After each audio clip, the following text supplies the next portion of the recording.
Hello दोस्तों, कैसे हैं आप सब लोग और कैसी चल रही है आप लोगों की तैयारी। दोस्तों, अभी हम लोग अपनी क्लास में जो टॉपिक कंटिन्यू कर रहे हैं क्वांटिटेटिव थ्योरी ऑफ मनी में, उसका नाम है इनकम अप्रोच ऑफ क्यूटीएम। इससे पहले के लेक्चर में मैं आप लोगों से ट्रांसैक्शनल अप्रोच ऑफ क्यूटीएम डिस्कस कर चुका हूं। मैं थोड़ा सा आपको रिकॉल करवा देता हूं। जैसे कि हम लोगों ने पढ़ा था लास्ट क्लास के अंदर ट्रांसैक्शनल, ठीक है। और जब मैं कह रहा हूँ लास्ट क्लास, तो इसका मतलब है कि इससे पहले वाली क्लास में मैंने ट्रांसैक्शनल फॉर्म करवा दिया। अगर आपने वो लेक्चर नहीं देखा है, प्लीज उस लेक्चर को सबसे पहले देखिए, क्योंकि ये क्यूटीएम बहुत इंपॉर्टेंट टॉपिक है, बहुत ज्यादा आपके एग्जाम में डेफिनेटली आएगा, ठीक है। तो आप उस लेक्चर को देखोगे तो अंडरस्टैंडिंग हो जाएगी, तो ये लेक्चर आपको थोड़ा सा इजी लगेगा, समझ में आएगा, ठीक है। मैं शॉर्ट में आपको रिकॉल करवा रहा हूँ। देखिए, हमने ट्रांसैक्शनल फॉर्म पढ़ा था लास्ट क्लास के अंदर। एक फॉर्मूला पढ़ा था जो कि इरविन फिशर ने समझाया था। एक फॉर्मूला था, वो था मनी इनटू वेलोसिटी और is equals to price level into transaction, ठीक है। ये बात आपको याद होगी, हमने ये डिस्कस करी थी, जिसमें हम ये मान के चल रहे थे कि एक पर्टिकुलर टाइम पीरियड में वी और टी कांस्टेंट हो जाते हैं, ठीक है। क्योंकि ट्रांसैक्शनल क्योंकि जो वी है यहाँ पे वेलोसिटी ऑफ ट्रांसैक्शन है, राइट। और जो ट्रांसैक्शन होती हैं वो लोगों की हैबिट पे डिपेंड करती है, और हैबिट वेरी करती रहती है, तो उसको वेरिएशन होते हैं उसमें, इस वजह से हम उसको कांस्टेंट मानेंगे। आप सोचोगे सर वेरिएशन हो रहे थे, वेरिएबल क्यों नहीं मान रहे हम उसको, तो इस वजह से हम नहीं मान पा रहे क्योंकि हमें एक डिफाइंड वैल्यू नहीं मिल रही, राइट। वेरी कर रही है, तो अगर वो वेरी कर रही है बहुत फ्रीक्वेंट लेवल पे, हैबिट पर डिपेंड कर रहा है, और किसी भी कंज्यूमर की हैबिट को आइडेंटिफाई करना बड़ा मुश्किल होता है, इस वजह से हम ट्रांसैक्शन और वेलोसिटी को कांस्टेंट मानते हैं। तो दैट्स व्हाई इरविन फिशर ने कंक्लूजन दिया था कि क्वांटिटी ऑफ मनी में एंड प्राइस में डायरेक्ट या प्रोपोर्शनेट रिलेशनशिप होगा, ठीक है। मैं एक चीज आपको और बताना चाहता हूँ, जो अगर मैं P इंटू वाई की बात करूंगा, तो that is volume of transaction, ठीक है। Volume of transaction. अब वॉल्यूम ऑफ ट्रांसेक्शन का मतलब क्या होता है, जैसे हमारे इंडिया के अंदर जितनी भी ट्रांसेक्शन हो रही हैं टोटल, मतलब एक तो हो गया कि मैंने एक ट्रांसेक्शन करी, फिर दूसरी करी, फिर तीसरी करी, टोटल ट्रांसेक्शन कितनी हो रही है, और वो उनका प्राइस लेवल क्या रहा, ठीक है। मान लो मैंने ये पेन खरीदा, ये 20 रुपए का खरीदा, 20 रुपीज का, तो वॉल्यूम ऑफ वो ट्रांसेक्शन क्या है, एक पेन खरीदने की, उसका प्राइस क्या है, 20 रुपए। तो 20 multiply by 1 pen is the volume of transaction. तो आप सारा मल्टीप्लाई कर लो, फिर उनको सबको ऐड कर लो, then you will get the volume of transaction. Clear. Edwin Fisher जो एक बहुत बड़े इकोनॉमिक्स थे, उनको ये रियलाइज हुआ कि ठीक है, ये हमने ट्रांसैक्शनल फॉर्म रखी, लेकिन उनको ये खुद रियलाइज हो गया कि ये 100% हमें सही कंक्लूजन नहीं दे पाएगी। क्यों? क्योंकि ये जो वॉल्यूम ऑफ ट्रांसैक्शन है टी है, ये हमेशा पर्सन टू पर्सन जो है वेरी करेगा। हर पर्सन की अपने अलग ट्रांसैक्शन होंगी, और ये जो पी से मल्टीप्लाई, जैसे मैंने इस पेन का बोला 20 रुपए का पेन है, तो मेरे लिए पेन 20 रुपए का, यही पेन मैं अगर मॉल से खरीदता, यही पेन अगर मैं एयरपोर्ट से खरीदता, जैसे पानी है, पानी में अलग अलग जगह से खरीद रहा हूँ, तो हर जगह उसका प्राइस अलग अलग है। तो एडविन फिशर को ये रियलाइज हो गया कि ये बहुत ही मतलब अनआइडेंटिफाइड कंसेप्ट है, इसको सॉर्ट आउट करना बड़ा मुश्किल है। तो उन्होंने इसको थोड़ा सा मॉडिफाई करा, and he was the first person जिन्होंने आउटपुट की बात करी। जैसे कैसे आउटपुट की बात करी, देखिए, इनका जो इनकम अप्रोच में जो फॉर्मूला आया, that was M V is equal to P into Y. बस टी की जगह वाई बदल गया और सारी चीजें बदल गई। मैं आपको बताना चाहता हूं, अब जो यहाँ पे एम है, that is no doubt quantity of money, इसमें कोई बदलाव नहीं है, क्वांटिटी ऑफ मनी है। जो यहाँ पे वी है, दैट इज इनकम वेलोसिटी। क्या होगा बेटा ये? That is income velocity. Income velocity. अब इनकम वेलोसिटी का मतलब क्या हो जाता है? दैट मीन्स व्हाट, जो हमारा मनी होता है, number of times the money transact और the number of money circulated, कितनी बार। जैसे एग्जांपल 100 रुपए हैं, सेंट्रल बैंक में 100 रुपए सर्कुलेट करे, ठीक है। अब मान लो 100 रुपए वो सेंट्रल बैंक में सर्कुलेट करे, वो सबसे पहले मेरे पास आ गए, मेरे को सैलरी मिली, मेरी इनकम हो गई। फिर मैंने उस 100 रुपए को, एग्जाम्पल मैंने कोई ट्रांजेक्शन करी, मैंने कोई चीज खरीदी, जैसे पेन खरीदा, तो वो 100 रुपए किसी और के पास गया, तो वो किसी और की इनकम बन गई। फिर वो 100 रुपए आगे गए, फिर वो 100 रुपए किसी और की इनकम बन गई। यानी एक वो 100 का नोट है जो सेंट्रल बैंक ने एक बार भेजा है, लेकिन वो देखो कितने तरीके से लोगों की इनकम में कन्वर्ट हो रहा है। पहले मेरी इनकम बड़ी, मतलब मेरी इनकम, जैसे आपने कोई चीज खरीदी, तो आपने कुछ पैसे उसको दिए, उसने उन पैसों को इस्तेमाल करके कुछ और खरीदा, फिर उसने कुछ और खरीदा, तो हर बार वो जो पैसा था सबकी इनकम बनता जा रहा है। समझ में आई मेरी बात या नहीं आई आपको? सबकी इनकम बनता जा रहा है। तो क्या हो रहा है, वो 100 रुपए कितनी बार घूम रहे हैं, that is denote as velocity, income velocity. ठीक है, इनकम वेलोसिटी ऑफ मनी भी आप कह सकते हो यहाँ पर। अब यहाँ पे जो प्राइस है, इससे आप एवरेज प्राइस कह सकते हो या जनरल प्राइस भी आप कह सकते हो। यहाँ पे जो y है, that is no doubt output. ठीक है, Irving Fisher was the first person जिन्होंने इनकम वेलोसिटी वाला कंसेप्ट उठा के दिया। ठीक है, तो वॉज द फर्स्ट पर्सन, ये आपके पेपर में आ जाता है डेफिनेटली कि was the first person who discussed about the income velocity वाला कंसेप्ट। ठीक है, एडविन फिशर हैं, उन्होंने इस चीज को बताया। उनका मानना ये था कि भैया ये गलत है, या फिर ये बड़ा मुश्किल है ट्रांसैक्शन। अब सोचो, यहाँ पे आउटपुट का प्राइस, ये प्राइस क्या है, ये प्राइस ऑफ द आउटपुट है, ये आउटपुट है ना, इसकी मल्टीप्लाई प्राइस से होगी। This is the what, this is total value of output, this is the total value of output. ठीक है, आउटपुट के total value, what ever what you basically produce and what is the price. ठीक है, इससे better है तो ये भी टफ है, तो ये भी दिक्कत में है, फिर बाद में ये भी मॉडिफाई हुआ, लेकिन ये चीज इससे तो बेटर है। राइट, ये भी नहीं बात आपको सही में आ गई? तो इरविन फिशर ने पहली बार ये वाला कंसेप्ट बताया। राइट, ठीक है। तो जनरली हमारा जो ये इनकम अप्रोच है वो ट्रांसैक्शन अप्रोच से बेटर माना गया। आप इसको ऐसे भी समझ सकते हैं कि इरविन फिशर के अकॉर्डिंगली या दूसरे इकोनॉमिक्स के अकॉर्डिंगली भी ट्रांसैक्शंस को आइडेंटिफाई करना थोड़ा मुश्किल था, आउटपुट को आइडेंटिफाई करना थोड़ा सा इजी था, and generally price of the each transaction को भी आइडेंटिफाई करना थोड़ा सा मुश्किल था, और यहाँ पे एक आउटपुट का प्राइस आसानी से पता लग जाया करता था। ठीक है, तो ये इनका एक बेसिक जो है मानना था इसके बारे में। अब आप इसको ऐसे भी समझ सकते हैं, जैसे तो ये हो गया। Now the very important concept here is the V, which is velocity of, या इनकम वेलोसिटी भी आप कह सकते हैं, income velocity, income velocity of money. Technically यही है कि कितनी बार पैसा हमें रिसीव्ड हुआ। ठीक है, आप इसको ऐसा कह सकते हो, जैसे फॉर्मूला ये तो v is equals to price into Y upon में m। तो ये एक फॉर्मूला है। अब आप इसको ऐसे भी समझ सकते हो, एक एग्जांपल की तरह के, जैसे 2012 के अंदर कुछ अराउंड 80,000 करोड़ टोटल आउटपुट था इकोनॉमी का। कितना आउटपुट था? टोटल 80,000 करोड़ की इनकम थी। समझिएगा, this is income, technically income received. ठीक है, तो ये हमारा हो गया आउटपुट। जैसे ये एक पेन है, ये कितना का बिका? 20 रुपए का, तो 20 rupees income of the seller. Right, 20 रुपए उसकी इनकम हो गई। अगर मैं एक पेन खरीद रहा हूं, तो मान लीजिए 80,000 करोड़, 80,000 करोड़ 2012 के अंदर टोटल जो है इनकम थी, नेशनल इनकम थी। और जो मनी सप्लाई सेंट्रल बैंक ने करा था, वो मान लीजिए 16,000 करोड़ का था, किया था। इसका मतलब क्या है, अगर आप इसको कैंसिल आउट करते हो, दैट इज आंसर इज 5। इसका मतलब ये है कि एक अमाउंट, एक इनकम, मतलब एक नोट 5 बार लोगों की इनकम बनाता है। यानी सेंट्रल बैंक ने अगर 16,000 करोड़ रुपए छापे थे, तो वो 5 लोगों की इनकम में कन्वर्ट हुआ था। ये 16,000 करोड़ 5 बार लोगों के पास इस्तेमाल में आए थे। समझ में आई?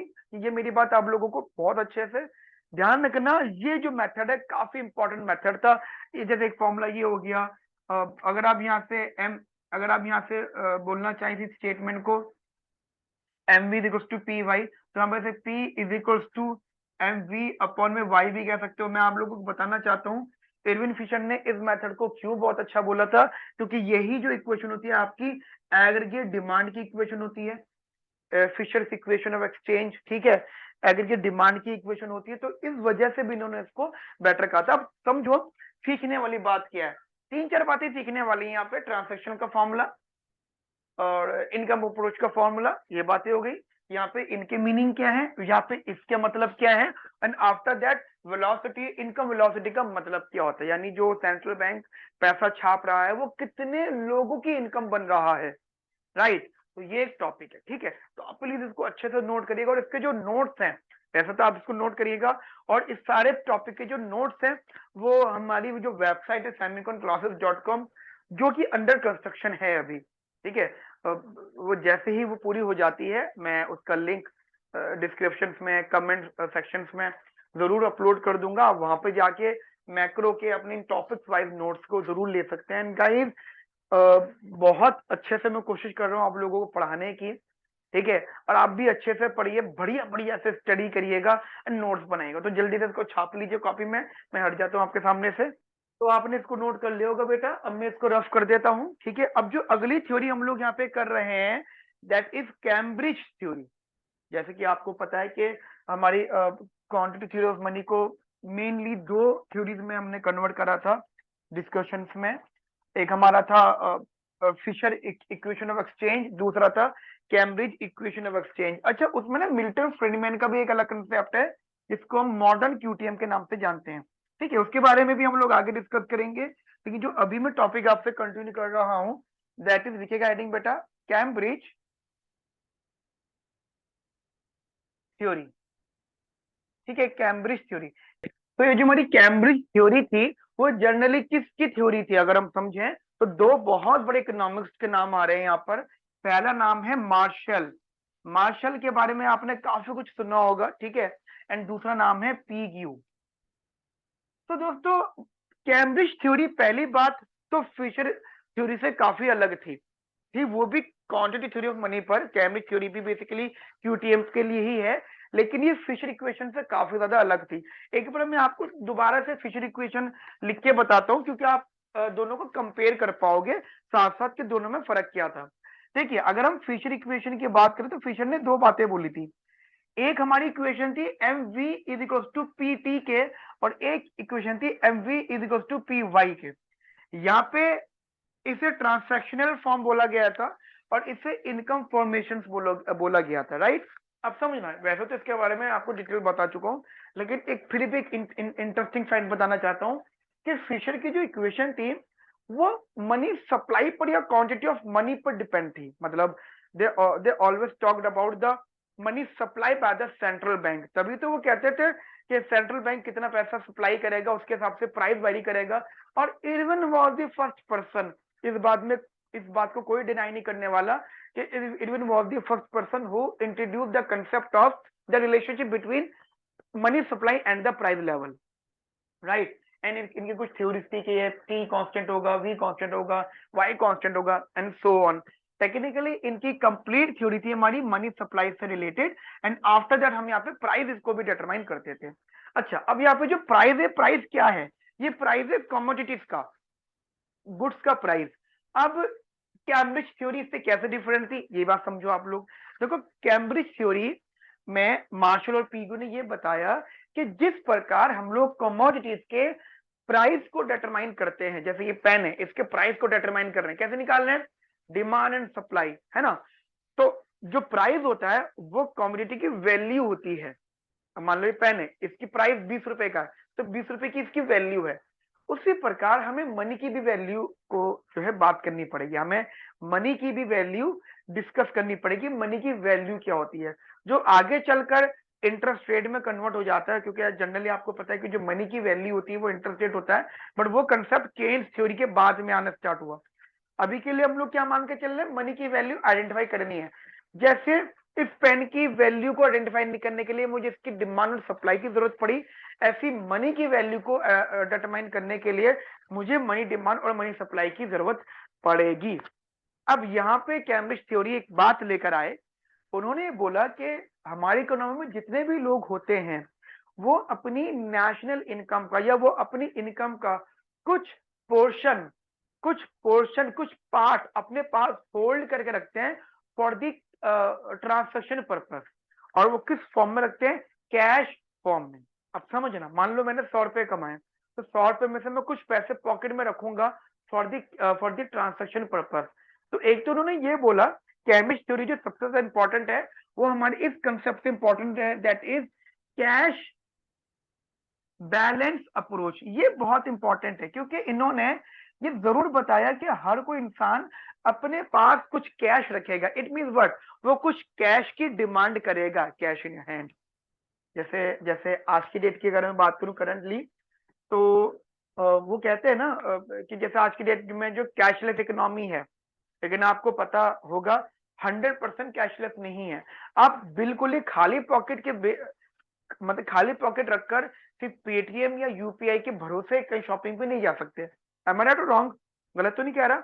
मान लो मेरी जेब में कुछ भी नहीं है, मैं सिर्फ अपना ये मोबाइल उठा के चल दिया, क्या ऑनलाइन, ऐसा बहुत बार हमारे साथ होता है, आपके साथ भी होता होगा कि हम ऑनलाइन पेमेंट के माइंड से गए, कैशलेस इकोनॉमी के माइंड से गए, और वहां पे पता लगा कि हमारे फोन नहीं चल रहा, हमारी ट्रांजेक्शन नहीं हो रही, तो हमें फिर ये जो है रियलाइज होता है कि यार हमारे पास कैश होना चाहिए था।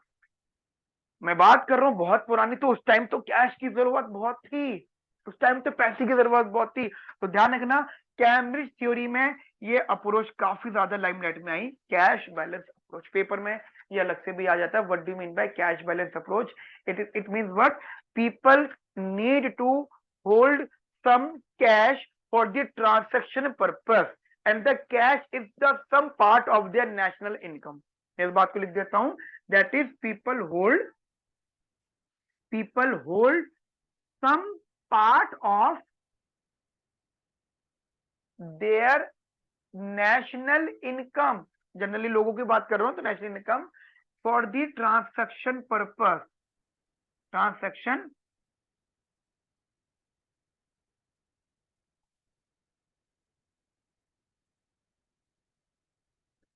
पर्पस। ठीक है, तो ये चीज आप अपने माइंड में रखिएगा। अब इसके बाद में इनका ये जनरली मानना था कि हमारे पास जो इक्वेशन आई है, उस इक्वेशन में थोड़ा बहुत बदलाव होना चाहिए। वो किस प्रकार का होना चाहिए? जो इक्वेशन है, अब जरा समझिएगा, जैसे इनकी इक्वेशन थी, अब इनकी इक्वेशन कैश बैलेंस के टर्म में। सबसे पहली बात तो ये जो कैश बैलेंस है, आप इसको मानकर चल सकते हो, it is somehow a desired cash for the holding. ठीक है, मुझे कैश की जो डिजायर्ड है या कैश इन हैंड है, जो भी पैसा रखना, उसको मैं किस सेंस में बोलूंगा? It is somehow known as money demand, right? तो एक इक्वेशन लिख रहा हूं मैं, that is money demand is equals to K into P Y. ये इक्वेशन है सबसे इंपॉर्टेंट। जैसे यहाँ पे ये इक्वेशन हुआ करती थी, ऐसे यहाँ पे इक्वेशन आ गई, money demand is equal to K into P Y. बहुत कुछ है इसके अंदर, मैं बताता हूँ, एक बार आप इसको प्लीज नोट कर लीजिए जितने में मैंने आपको बात बताई है, एंड फिर मुझे इसके बारे में डिटेल समझाना है आपको। ठीक है, मैं ऊपर से लिखना शुरू करूंगा। चलिए मैं यहाँ से रफ कर देता हूँ थोड़ा सा। ठीक है, ये सारा ही हटा देता हूँ। ठीक है, अब जरा ध्यान से देखिएगा इधर। तो यहाँ पे मैंने क्वेश्चन लिखी है आपके लिए, that is M D is equals to K into P Y. यहाँ पे जो मनी डिमांड है, that is money demand is what, that is desired demand for cash. It is desired demand for cash, और you can say that the amount of money that the people want to hold. ठीक है, it is somehow known है also discuss that amount of money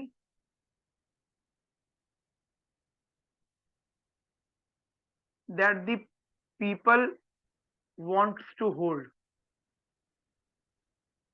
ठीक है, to hold in cash, cash में जो पैसा उनको अपने पास रखना है। ठीक है, एंड आफ्टर दैट यहाँ पे जो के है, के इज व्हाट, बड़ी इंटरेस्टिंग सी बात है, यहाँ पे जो के है, के इज द प्रपोर्शन, जो है ये प्रपोर्शन है, proportion of the national income. ठीक है, proportion of national income that people wants to hold, that people wants to hold। मतलब ये जो आप कह रहे थे ना मेरे से अभी, जो एमडी क्या था, कितना डिजायर रोकना है उसको, तो जो के है वो बताएगा कितना प्रपोर्शन। मान लीजिए 100 रुपए का 10% मुझे रोकना, तो वो जो के हो जाएगा यहाँ पे 10% हो जाएगा। सिमिलरली अगर आप यहाँ पे प्राइस की बात करें तो it is what, this is a general price level. ठीक है, and here Y is real GNP, y is real GNP, or you can say that P into Y is the nominal GNP, ठीक है, P into Y is the nominal GNP, ठीक है, P into Y is the nominal GNP. तो ये terms हैं जो आपको समझने हैं, it is simply you know that it is somehow different from this.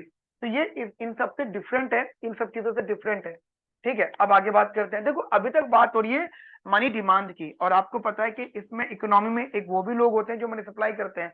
तो we all know very well कि जो मनी सप्लाई होता है it is by what, home, central bank. Central bank is the main authority to supply the money, right, जो कि इन्होंने भी बोला, गलत नहीं बोला। इनका मानना ये था, कि सेंट्रल बैंक वो होता है जो पैसे की सप्लाई करता है। मैं यहाँ से क्या करता हूँ, ये क्वेश्चन उठा रहा हूँ क्योंकि ये इनकम फॉर्मेशन में, तो M V is equal to P Y, यहाँ से मैं मनी सप्लाई निकाल रहा हूँ, that is P into Y upon में वी, ठीक है। ये मैंने आपको बताया था अच्छे से कि सेंट्रल बैंक को कितना सप्लाई करना है, क्योंकि कितने लोगों तक इनकम पहुंचेगी, ठीक है, ये इक्वेशन है। अब ये जनरली मनी सप्लाई जो होता है सेंट्रल बैंक करता है, और हमें पता है कि एट इक्विलिब्रियम, इक्विलिब्रियम पे मनी डिमांड जो होता है वो मनी सप्लाई के बराबर होता है।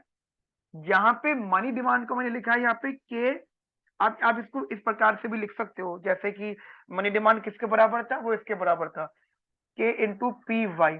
तो टेक्निकली आप कह सकते हो कि अगर मनी डिमांड इक्वल होता है मनी सप्लाई के, और मनी डिमांड किसके बराबर है, के इंटू पी वाई के, तो यू कैन से दैट कि here the money supply is different from this.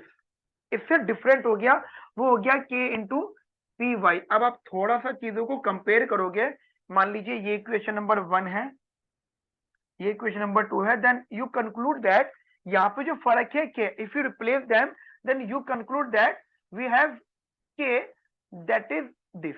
आप बोलोगे सर जो के है ना, के हमारा 1 में वी है, और ध्यान रखना अब जो हम इस के को बोलेंगे it is the strength of liquidity preference, liquidity preference मतलब जितना मैं प्रेफरेंस, मतलब लिक्विड में प्रेफरेंसेबल है उसकी स्ट्रेंथ है। और what is this, this is income velocity. तो जो के होगा ये रेसिप्रोकल ऑफ इनकम वेलोसिटी यहाँ पे रहेगा व्हेन यू कंपेयर दिस। तो यहाँ से आपने क्या करा, कैम्ब्रिज थ्योरी को और फिशर इक्वेशंस को कंपेयर करा, ठीक है, ठीक है। अब इसको थोड़ा सा इस तरीके से समझिएगा, जैसे हमने के को बोल दिया इट इज वेलोसिटी, जो आपका रेसिप्रोकल ऑफ वेलोसिटी, तो वो आपका के, और के यहाँ पे क्या है, strength of liquidity preference.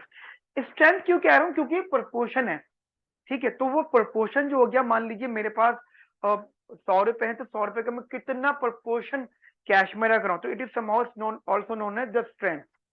Now if you replace them, अगर आप इन सबको रिप्लेस कर देते हो, मैं इसको यहाँ से रफ कर देता हूँ इस इक्वेशन को, तो आप यहाँ से कंक्लूजन निकालते हो। वो कंक्लूजन किया, हम सबको पता है कि जैसे कि money demand equals to money supply है, और ये इक्वेशन होगी के इंटू पी वाई के, और आपको पता है यहाँ पे जो के है वो 1 में वी के बराबर है। आप चाहो तो यहाँ से पी निकाल सकते हो, P generally that is money supply upon में के इंटू वाई, और you can say that money supply V upon में वाई। ये आप कंसेप्ट कह सकते हो, यानी कैम्ब्रिज थ्योरी के अकॉर्डिंगली भी जो, और ये जो मनी सप्लाई है, क्यूटीएम में फिशर इक्वेशन में मनी सप्लाई डायरेक्ट था, बट आज ये जो मनी सप्लाई है वो इक्विलिब्रियम मनी सप्लाई है जो सेंट्रल बैंक ने करा है मार्केट के मनी डिमांड को देखते हुए। Now we conclude that market में जो प्राइस लेवल है वो काफी फैक्टर पे डिपेंड है। Now the price is dependent on the many factors, right, equilibrium में होने के बावजूद भी वो आपकी मनी सप्लाई पे डिपेंड कर रहा है, वेलोसिटी पे डिपेंड कर रहा है, और आउटपुट पे भी डिपेंड कर रहा है। And some particular time period we conclude that generally velocity और इनकम कांस्टेंट होगा, क्योंकि हम प्योर क्लासिकल्स की बात कर रहे हैं। तो फाइनली वी कंक्लूड दैट कि जो प्राइस है और मनी सप्लाई है इसके बीच में एक डायरेक्ट जो है रिलेशनशिप होगा। क्या होगा, एक डायरेक्ट रिलेशनशिप होगा, जो ये कंक्लूड करेगा कि जब भी सेंट्रल बैंक को पैसों को सप्लाई करना होगा, और जब भी लोगों को पैसे की डिमांड करनी होगी, तो उनके माइंड में क्लियर कट बात रहेगी कि there is a direct relationship between money supply and the price. कुछ लोगों के अकॉर्डिंगली जो ग्रेट डिप्रेशन आया था वो भी इसी रिलेशनशिप की वजह से आया था। उनका मानना ये था कि अगर मनी सप्लाई उतने रेट से ना बढ़ता तो इन्फ्लेशन भी ना होता। मैंने बताया था ना, ग्रेट डिप्रेशन का मतलब क्या था, high inflation, high unemployment, right. तो वो ग्रेट डिप्रेशन का रीजन है। अब मैं आगे चल के आपसे ग्रेट डिप्रेशन का कंसेप्ट भी डिस्कस करूंगा, तो काफी इंपॉर्टेंट रहेगा, और उसमें आपको पता लगेगा हाँ क्यूटीएम भी एक उसका बहुत बड़ा रीजन था। यहाँ तक कि मेरी बात आपको समझ में आ गई। यहाँ से मेरी बात ध्यान रखना, from here we conclude that at equilibrium of money market, देखो ये मनी मार्केट इक्विलिब्रियम है, price and money supply, price is directly, आप ऐसे भी लिख सकते हो, price is directly related to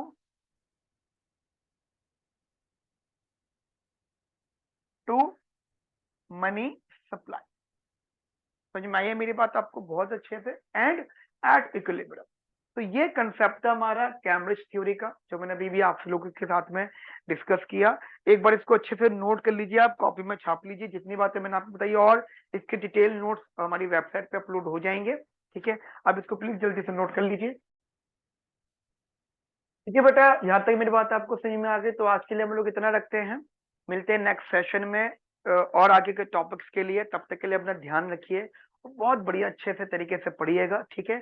अपना, अपने माँ बाप का, अपनी सोसाइटी का नाम रोशन करिएगा, ठीक है। Okay friends, have a nice day, thank you, bye bye, take care.